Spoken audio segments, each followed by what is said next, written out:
So, I thought I was home alone when I entered my stepson's room. Then this happened. Hello, Redditors. My name is Princess, and I'm 29 years old, and I think I'm in. Okay, not I think. I know I'm in a very big trouble. My husband caught me with my lover, and the problem is it's not just any lover. My lover is actually his son, my stepson. So, I had thought I was home alone when I entered my stepson's room, but I wasn't. My husband entered his room without knocking as he usually did and met his son and I having sex. He literally caught us in the act. And now I don't even know what to do because I'm really scared of his reaction. He probably had seen me enter his son's room, but I had thought he had gone on the trip he had told me he was going on very early that morning. So when I had woken up that morning and hadn't seen him beside me on the bed, I had just quickly taken a shower, worn my sexy lingerie, and gone into my stepson's room.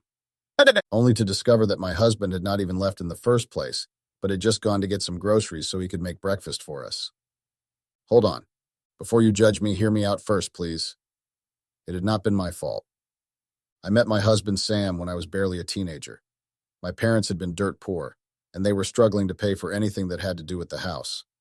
My dad worked as his gatekeeper, while my mom was Sam's cook.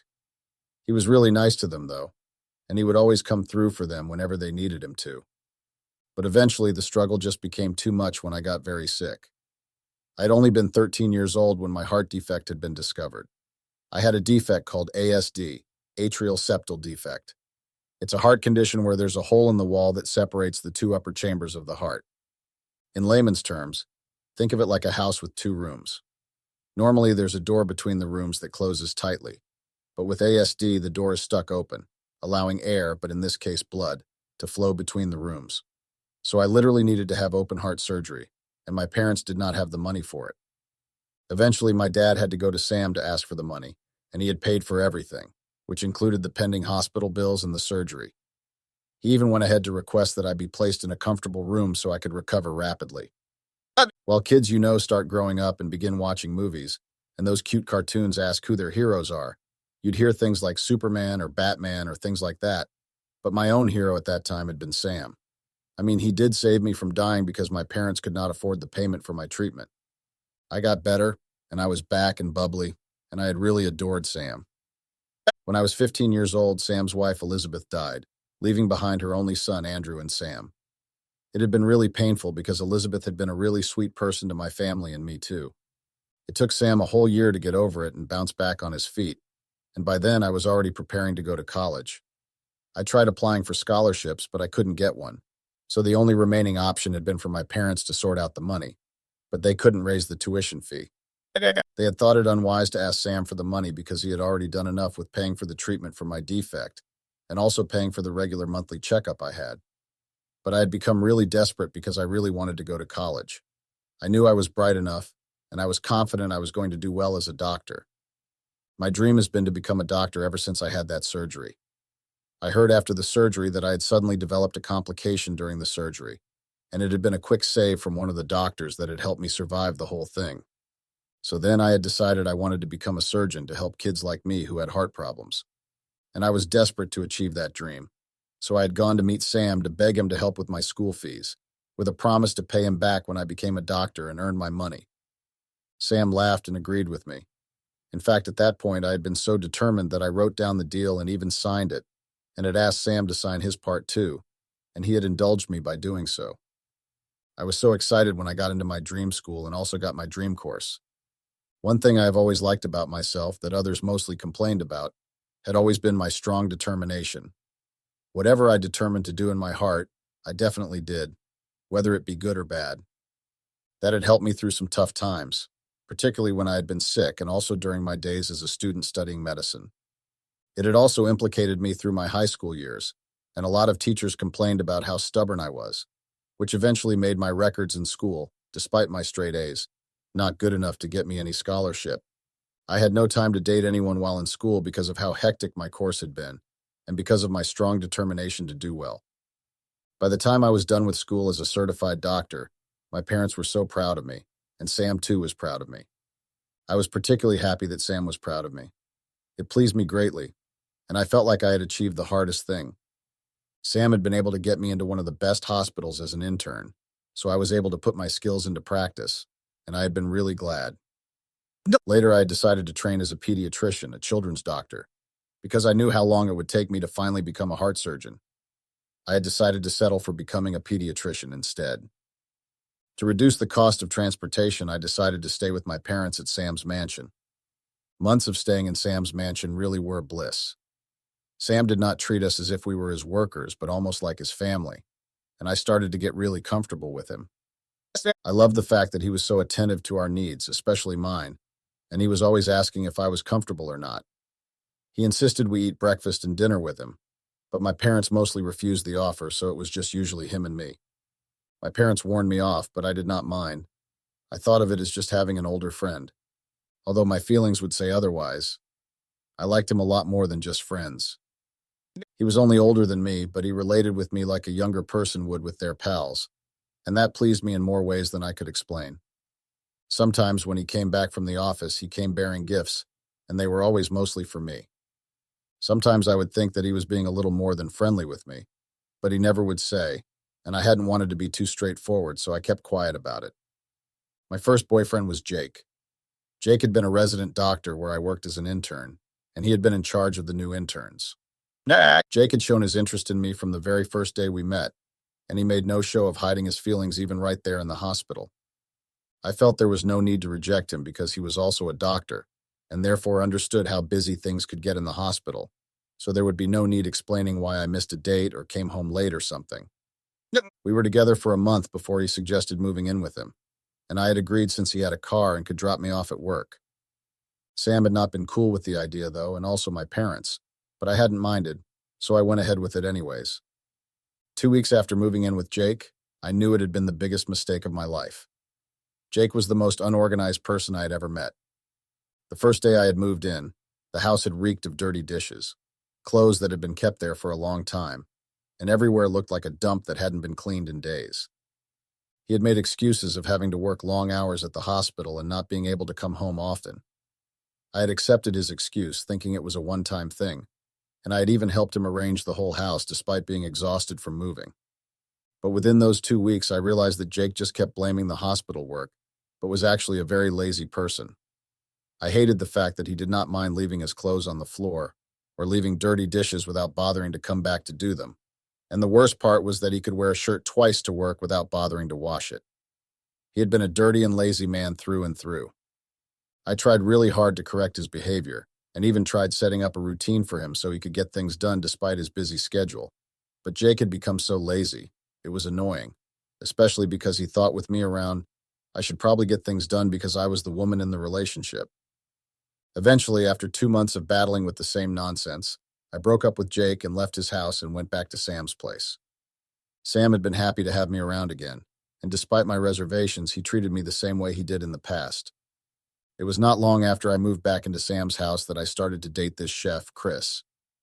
Chris owned a small restaurant, and since his restaurant was quite close to my workplace, I usually stopped by there to grab lunch quickly so I could get back to work as fast as I could. I didn't exactly know who the chef was because I was almost always rushing whenever I came by the restaurant to eat. But that day I had been off work, and I had been forced to go on a blind date by a friend and coworker, Mary. She had insisted, and I hadn't wanted to stress myself by rejecting the offer, knowing how persistent she could be whenever she chose to be. But eventually, the blind date I was supposedly meeting had stood me up, so I sat at the restaurant waiting for a date that had eventually not shown up. Chris had walked up to me and asked me what I'd like to have, saying it was on the house.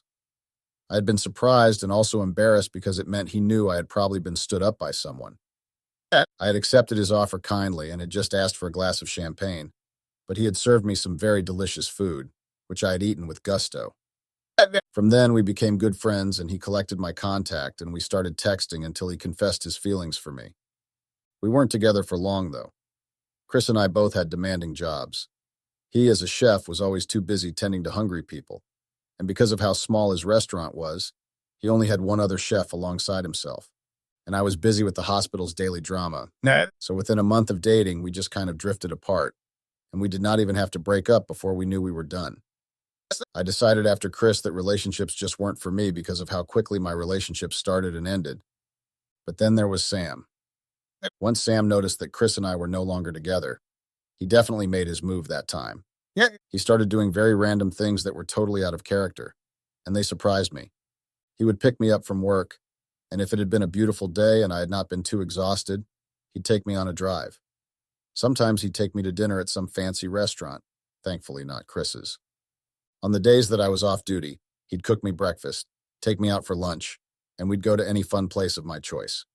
The attention he paid me made me start to really like him, but I was scared of my emotions. He was much older than me, and in fact, Andrew, his son, was the same age as me. I did not want to interpret his goodwill as him having feelings for me, so I did not end up with the wrong conclusion. So after the whole back and forth thing with Sam, he finally came clean about his feelings and asked me to marry him. Yes. We never actually did the whole boyfriend and girlfriend thing. We just went straight into planning a wedding because, according to a philosopher, life's too short. My parents had disagreed at first because they thought of Sam as being too old for me, and I had rebutted their claims. They had eventually agreed with my choice, not because I gave them more choice. We got married very quickly. It had been a short and quick wedding with just my parents and some of Sam's friends. Andrew had not been able to attend the wedding because ever since his mom died, he had lived with his aunt in another state and had never seen the need to come home. I did not feel the need for him to be around because, well, let's just say Andrew and I weren't big on being friends even as kids. He had always been unfriendly to me, and surprisingly, he never was to my parents.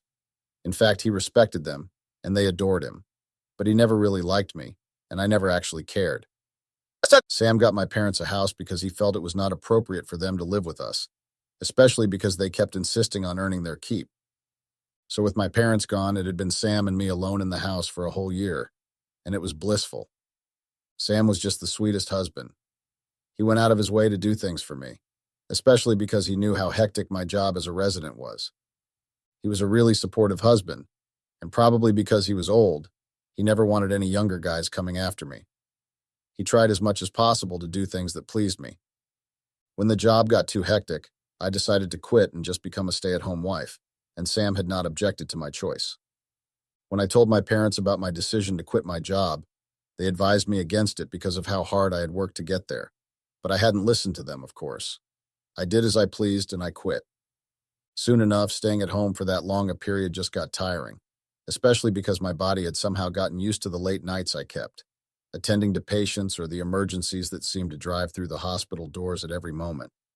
The thrill and excitement you felt when you diagnosed the right ailment and administered the right treatment for them, the horror of having to lose a patient because there was nothing you could have done to help them, and having to eventually tell their families the sad news. I loved it all. I don't mean I loved the loss of patients, though.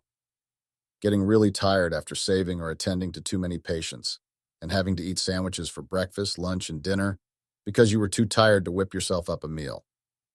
Although living with Sam, he took care of my meals, so I ate well in comparison to other doctors. But after 2 months of staying at home with nothing but my husband for company all day, I began to crave the thrill of working at the hospital again. So I decided to pick up a hobby, and I started with golf. Sam had friends in the golf club and went on most weekends to hang out with them, but this time I decided to join him, which had surprised him pleasantly. Within a few minutes of the ball rolling, the clapping, and the excitement of getting the balls in the small hole created in the ground, it faded off quickly. But Sam had seemed to be enjoying himself so much, especially because he was chatting with his friends about different things. I waited patiently through the game so we could go home. I wanted to do something to actually make Sam happy because I was usually always the one at the receiving end. And if I could do something as simple as waiting patiently through a boring game to make him happy, then I felt glad to do that. I loved Sam, right? And despite the age difference, I wanted to make him happy. So I started trying for a baby. I tried unsuccessfully for some months, and I even went to a fertility clinic and was told I was very fertile, but I still couldn't get pregnant. I knew how much it would mean to Sam if I got pregnant. Since his wife died early, they couldn't get pregnant with a second child because she had insisted that Andrew be a certain age before they had more kids. But eventually, when they started trying for another kid, she hadn't gotten pregnant until she died. I tried really hard to get pregnant, doing all the stuff I was told to in the hospital, and I even did some crazy stuff from the internet, too. I was married 2 years to Sam before Andrew eventually showed up. Sam almost had a heart attack. He had heard some news about one of his major investments being investigated by the police, and that had led his weak heart, which could not take the news, to react. Luckily for us, my parents had been around that day, so they had taken charge and called the ambulance while I just stood there panicking. but thankfully it had not been something too serious. But he had been advised to take it easy. If I had thought of Sam as a handsome man, then I had probably been daydreaming. Andrew, although his father's replica, looked much more handsome, and if I had not been married to his father at that point, I would have definitely fallen for him. He had apparently returned temporarily because he had needed to see his father for himself and confirm that he was fine. I had expected that he would probably hop on the next plane the next week and fly back to wherever he had been coming from. But Andrew continued staying with us after his father had been cleared by the hospital and strictly advised to take things easy. Andrew still had not left until his father had asked him playfully if he was returning anytime soon, and he had given a negative answer. I had not been comfortable with that because it meant living with Andrew when we weren't even on speaking terms. Well, that did not go on for long because, surprisingly, Andrew started speaking to me. At first, it had been a random good morning or the highs and hellos he said, and I had been so shocked at first, I hadn't even known how to respond, but eventually I began to. Then he started speaking to me casually, sometimes randomly about the weather or his father or something, and it began to bother me a whole lot. I did not know why he just started speaking to me like we were friends before, but I decided to let it go, thinking he had probably been doing so because his dad asked him to. But another day, Andrew had come home from where he went, and he had bought me flowers. I had been so confused that I asked him if the flowers were really for me, and he laughed and answered that he never thought his father, who was the only other person in the house, liked receiving flowers. So randomly after that time, Andrew would bring home flowers for me, and soon it graduated into giving me gifts. He would buy me an expensive necklace or earrings. Sometimes it would be some clothes and even shoes, and he somehow managed to get my sizes each time. Whenever I refused the gifts, he would insist I take them. I mentioned Andrew's random acts of giving me gifts to his father, and he had laughed it off, saying he, Andrew, probably now saw sense and wanted to make things right between us. I did not think so, but I kept quiet about it because I hadn't wanted to upset Sam. Andrew continued with his gifting until one time I had to stop him. He had done something way worse than just buying me gifts and making me uncomfortable. Apparently his friends had decided to come visit him, and he had told me earlier about it. Sam had gone out with his friends to play golf that weekend, and I had planned to do some studying because I had started contemplating going back to working as a doctor. So I had decided to stay out of their way because I did not want anything to do with them. I heard them laughing loudly and making noise, talking about girls and the usual stuff boys would usually talk about, but I plugged in my headphones to filter their voices out. After 2 hours, I had become very hungry, and I decided to sneak into the kitchen to make some snacks for myself. Thinking that Andrew and his friends were in his room, I had gone into the kitchen only to meet Andrew and his friends right in the kitchen making a mess. I heard one of his friends whistle and whisper, which was definitely loud enough for me to hear, to another guy that Andrew's father's wife was definitely sexy. I pretended I did not hear the comments and just instead got a juice and left. I had been really mad, but I waited until Andrew's friends left before I confronted him about them. Well, let's just say the confrontation did not exactly end with Andrew apologizing. It had ended up with Andrew and me in his bedroom, on his bed, without clothes. I know. I regretted it as soon as I was able to climb out of his bed and rush back to mine and my husband's. I felt really stupid for having cheated on Sam, especially with his son. I kept beating myself mentally for having sex with Andrew. The worst part was I enjoyed the whole thing. It was like being married to Sam made me forget just how agile young men were sexually, and especially because ever since Sam's incident, even sex had been taken easily. We did not do exciting stuff because I was scared to lose him. In fact, most times I did all the work while he just laid there. So which made the sex I had with Andrew very much exciting and better.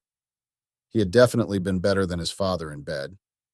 But I loved Sam and did not want to jeopardize our marriage, so I had planned to tell Andrew that it had been a one-time thing and it couldn't happen again.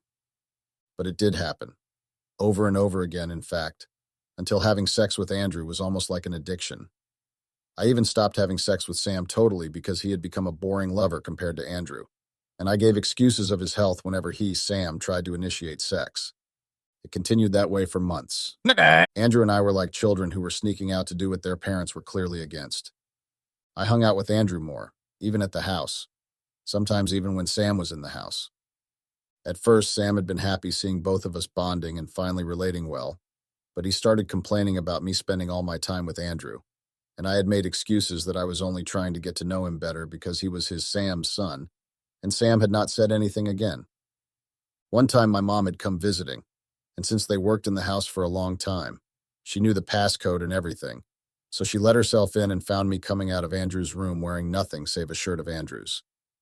My mother had been shocked, and I had lied that I had just gone to ask him for his advice on something. My mother had not believed me and warned me severely to stay away from Andrew and not try to hurt Sam.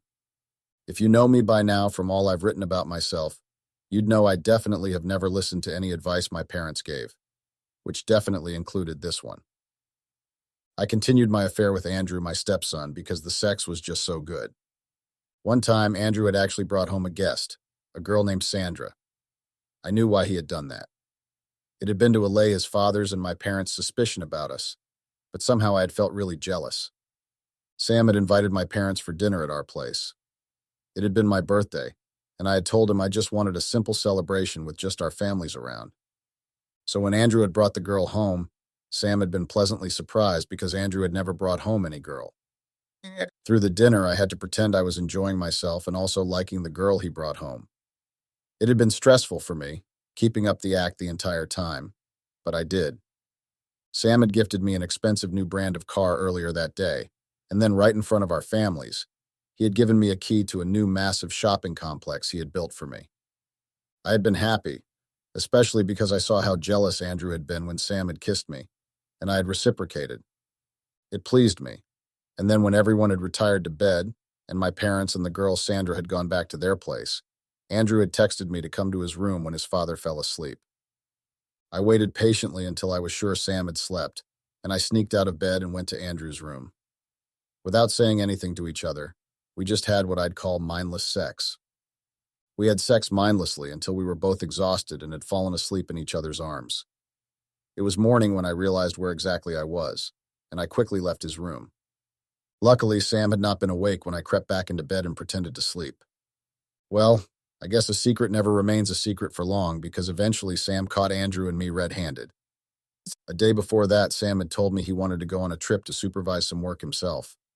Sam had never really had to do much except grow his money right in the comfort of his house because he employed the right people who helped manage most of his business affairs. But on some days like this, he had to personally be there to do some stuff. Andrew would have been the one going, but Andrew had never taken any interest in his father's company besides spending the money he got from it. So Sam had to do everything himself. So he had told me about his trip, which this time was actually planned to be a 2-day trip. So the morning of the day he was supposed to travel, I had woken up tired from the night before. I had finally had sex with Sam that night because I hadn't wanted him thinking I was cheating on him, and it had been an "I'll miss you" sex. So I woke up rather late, and when I noticed that Sam's side of the bed was rather cool, which meant he had been up early and probably gone. I do not know why I had not even confirmed correctly if he had really left, but my brain had felt so jumbled up, and the only thing I wanted was an orgasm from Andrew as I couldn't get one with Sam. So I had just showered, worn my newest collection of lingerie — collecting lingerie was like a bad addiction of mine — and gone up to Andrew's room. We did not have to say anything to each other to know what we both wanted. I had just stripped down, and we had gotten down to business. We were very much into the act until I heard a faint gasp and some things drop on the floor. Looking up, it had been Sam. He was watching us in pure horror, and there were some groceries scattered on the floor. I froze, as did Andrew. We had been caught red-handed, and there was no lying our way out of it. Sam had, after recovering from the shock, just walked away.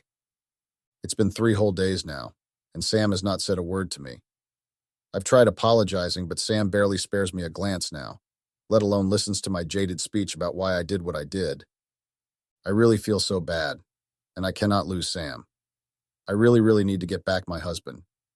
I still love him very much, and the thought of losing him is like a knife to my heart. Please, guys, help me. What do you think I could do to get Sam to forgive me? Update. Hello, Reddits. I feel so much. All of the feelings I have right now are definitely not good. Sam finally reacted, in a very bad way. He divorced me, left me nothing, and would not even let me apologize for what I did. He left the house he bought for my parents, though, but even my parents wouldn't let me back into the house. They are so disappointed in me. But they cannot be as disappointed in me as I am. I feel so stupid. I don't know how I ever thought I could get away with cheating on Sam. Truth is, I love Sam very much, and I still do. but I cannot even blame the devil for my stupidity. Sam sent Andrew away back to where he lived before. I guess you couldn't cut blood ties that easily, but you could dispose of a cheating wife very easily.